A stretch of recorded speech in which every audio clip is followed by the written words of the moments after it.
기도하겠습니다. 하나님 아버지, 우리에게 은혜를 주셔서 죄와 사망에서 구원과 생명으로 바꾸어 주신 것을 감사합니다. 여전히 어둡고 두려운 세상 속에서 우리가 의지할 무기는 성령의 검인 하나님의 말씀인 것을 깨닫게 하소서. 사람을 의지하여 눈치를 보는 것이 아니라 당장은 손해를 보는 것 같아도 하나님만 바라보며 담대히 나아가게 하소서. 오늘도 말씀하옵소서. 듣겠습니다. 예수님의 이름으로 기도합니다. 아멘. 성경 말씀은 사무엘상 21장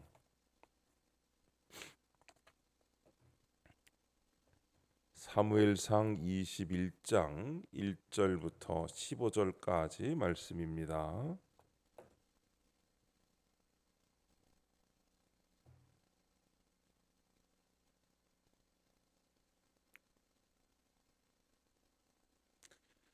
찾으신 말씀을 우리 다 함께 한 목소리로 읽겠습니다. 다윗이 노베 가서 제사장 아히멜렉에게 이르니 아히멜렉이 떨며 다윗을 영접하여 그에게 이르되 어찌하여 네가 홀로 있고 함께하는 자가 아무도 없느냐 하니 다윗이 제사장 아히멜렉에게 이르되 왕이 내게 이를 명령하고 이르시기를 내가 너를 보내는 것과 내게 명령한 일은 아무것도 사람에게 알리지 말라 하시기로 내가 나의 소년들을 이러이러한 곳으로 오라고 말하였나이다. 이제 당신의 수중에 무엇이 있나이까? 떡 다섯 덩이나 무엇이나 있는 대로 내 손에 주소서 하니 제사장이 다윗에게 대답하여 이르되 보통 떡은 내 수중에 없으나 거룩한 떡은 있나니 그 소년들이 여자를 가까이만 하지 아니하였으면 주리라 하는지라. 다윗이 제사장에게 대답하여 이르되 우리가 참으로 3일 동안이나 여자를 가까이 하지 아니하였나이다. 내가 떠난 길이 보통 여행이라도 소년들의 그릇이 성결하겠거든. 하물며 오늘 그들의 그릇이 성결하지 아니하겠나이까 하매 제사장이 그 거룩한 떡을 주었으니 거기는 진설병 곧 여호와 앞에서 물려낸 떡밖에 없었습니다. 이 떡은 더운 떡을 드리는 날에 물려낸 것이더라. 그날에 사울의 신하 한 사람이 여호와 앞에 머물러 있었는데 그는 도액이라 이름하는 에돔 사람이요 사울의 목자장이었더라. 다윗이 아히멜렉에게 이르되 여기 당신의 수중에 창이나 칼이 없나이까? 왕의 일이 급함으로 내가 내 칼과 무기를 가지지 못하였나이다 하니 제사장이 이르되 네가 엘라 골짜기에서 죽인 블레셋 사람 골리앗의 칼이 보자기에 쌓여 에봇 뒤에 있으니 네가 그것을 가지려거든 가지라. 여기는 그것밖에 다른 것이 없느니라 하는지라. 다윗이 이르되 그 같은 것이 또 없나니 내게 주소서 하더라. 그날에 다윗이 사울을 두려워하여 일어나 도망하여 가드 왕 아기스에게로 가니 아기스의 신하들이 아기스에게 말하되 이는 그 땅의 왕 다윗이 아니니까 우리가 무리가 춤추며 이 사람의 일을 노래하여 이르되 사울이 죽인 자는 천천히요 다윗은 만만이로다 하지 아니하였나이까 한지라. 다윗이 이 말을 그의 마음에 두고 가드 왕 아기스를 심히 두려워하여 그들 앞에서 그의 행동을 변하여 미친 채 하고 대문짝에 그적거리며 침을 수염에 흘리매 아기스가 그의 신하에게 이르되 너희도 보거니와 이 사람이 미치광이로다. 어찌하여 그를 내게로 데려왔느냐? 내게 미치광이가 부족하여서 너희가 이 자를 데려다가 내 앞에서 미친 짓을 하게 하느냐? 이 자가 어찌 내 집에 들어오겠느냐 하니라. 아멘. 계속 도망하는 다윗이라는 제목으로 말씀의 은혜를 함께 나누겠습니다. 본문 요약입니다. 다윗이 노베 가서 제사장 아히멜렉에게 이르니 아히멜렉이 다윗 일행에게 거룩한 떡을 줍니다. 다윗이 창이나 칼이 없는지 묻자 아히멜렉은 골리앗의 칼을 그에게 줍니다. 다윗이 일어나 가드 왕 아기스에게로 도망가지만 그를 심히 두려워하여 미친 척합니다. 첫 번째 그 거룩한 떡을 주었으니 1절부터 6절 말씀입니다. 도망자 신세가 된 다윗은 제사장 아히멜렉을 찾아갑니다. 그런데 그는 도망자 신분을 감춘 채 왕명을 수행하고 있다고 거짓말합니다. 이 말을 믿은 아히멜렉은 제사장만 먹을 수 있는 진설병을 다윗과 그 부하들에게 줍니다. 그들은 먹을 자격이 없는 떡으로 배고픔의 문제를 해결합니다.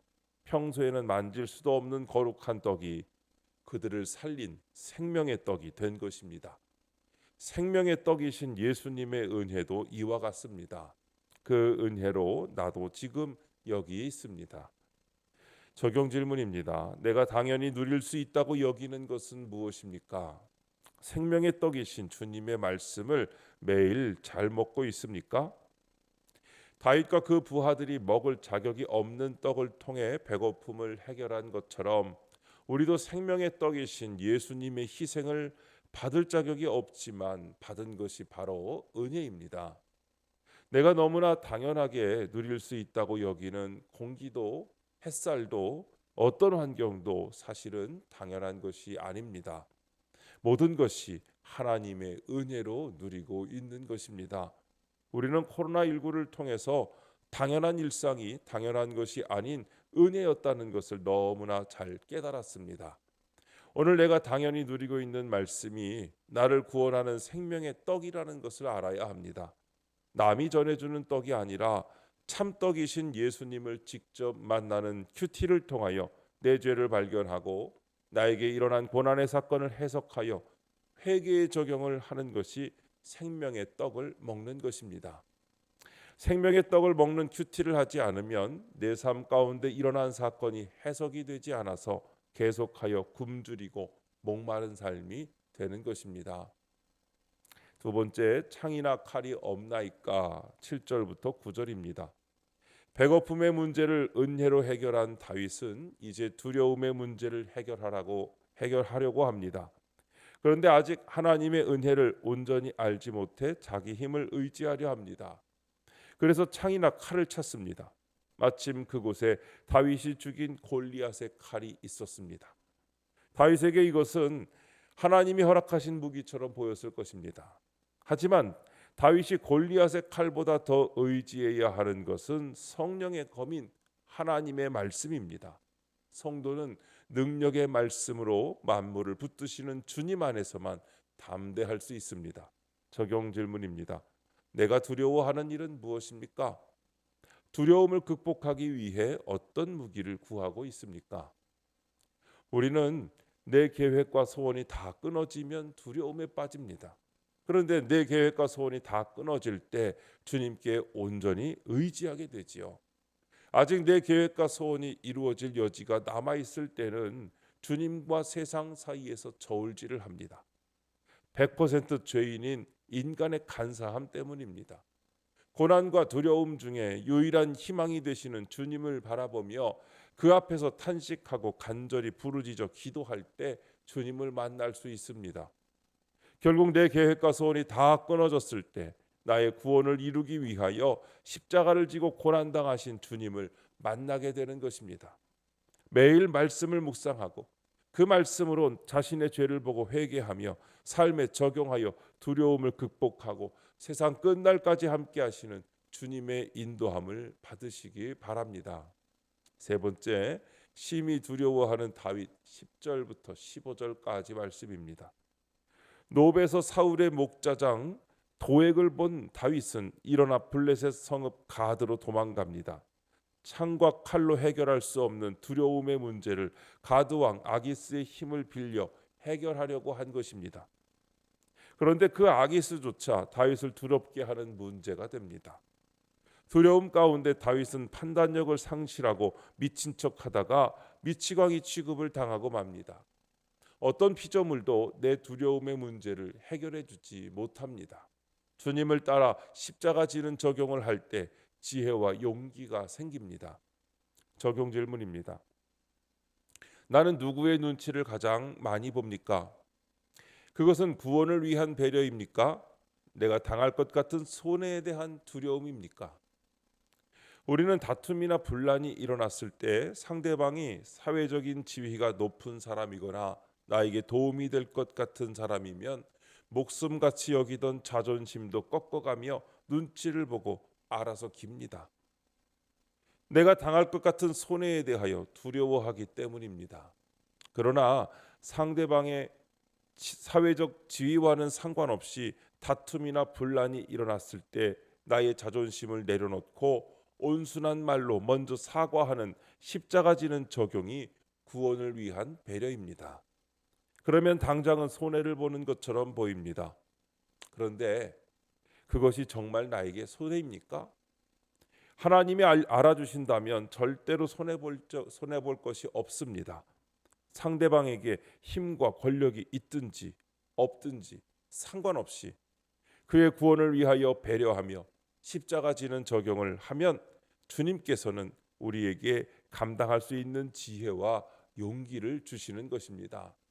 오늘도 하나님의 말씀에 순종하며 그 말씀을 적용하시고 주님 뜻에 따라 승리하시는 저와 여러분 되기를 주님의 이름으로 축복합니다. 기도하겠습니다.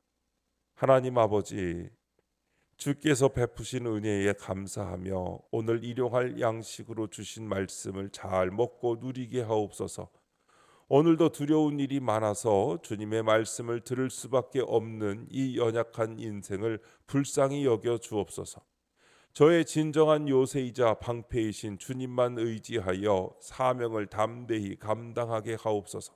주님, 이 시간 주님께 기도하는 성도들의 기도 가운데 함께하여 주시옵시고 주님의 세미한 음성을 들려주시며 그 선하신 손길로 붙들어 주옵소서. 우리 주 예수님의 이름으로 기도드립니다. 아멘. 이 시간 이후에는 여러분들의 기도를 주님께 드리며 하루를 시작하시기 바랍니다. 주여 한번 부르시고 기도하십니다. 주여, 아버지 믿습니다.